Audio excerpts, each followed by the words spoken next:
కొద్ది రోజులుగా వైఎస్ రాజశేఖర రెడ్డి భార్య విజయమ్మ కొడుకు జగన్ వైపు నిలుస్తారా లేదంటే కూతురు షర్మిల వైపు నిలుస్తారా అనే ఆతృతలో వైసీపీ కార్యకర్తలు, నేతలు, కాంగ్రెస్ నాయకులు చాలామంది ఎదురుచూస్తున్నారు. కారణం విజయమ్మ కొడుకు జగన్ వైసీపీ పార్టీలో ఉంటే షర్మిల కాంగ్రెస్ పార్టీలో ఉండడం. విజయమ్మ జగన్కి సపోర్ట్ చేస్తారా లేదంటే షర్మిలకు సపోర్ట్ చేస్తారని అందరూ ఎదురుచూస్తున్నారు.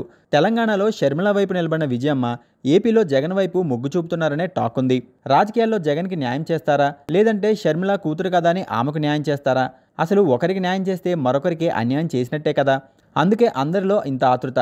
అసలు విజయమ్మ పయనం ఎటువైపో తెలియడం లేదు. తాజా సమాచారం ప్రకారం విజయమ్మ కొడుకు జగన్కి, కూతురు షర్మిలకి ఇద్దరికీ సమన్యాయం చేయబోతున్నారని తెలుస్తోంది.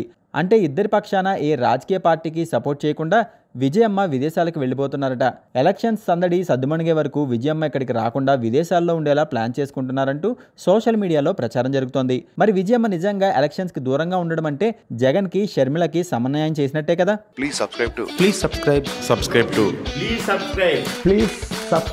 Please subscribe to Jai Swarajya TV. Jai Swarajya TV. Jai Swarajya TV. Jai Swarajya TV. Jai Swarajya TV. Please subscribe to Swaraj TV. Please sign in Ublade. Please sign up for Ublade. Ublade app sign in అవ్వండి, రక్తదానం చేయండి.